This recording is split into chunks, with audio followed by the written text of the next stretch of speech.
Hello everybody and welcome. In this video I'm going to show you how to perform soft reset for your earbuds at Fire Neo Dots.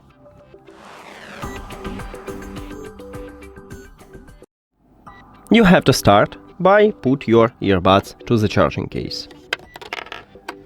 Now close the case and your earbuds now disconnected from your phone. And if you have Apple, you can check it at the device list. Right here we have no connection. If you have Android, it will move from My Devices to Save Devices, also meaning that your earbuds are disconnected from the phone.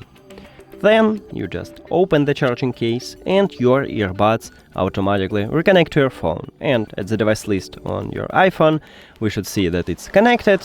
Just give a second to these earbuds and we will see them. We have that it's connected. And if you have Android, it will return from Save Devices to My Devices. And with this method, you can fix a lot of small trouble with your earbuds. That's it.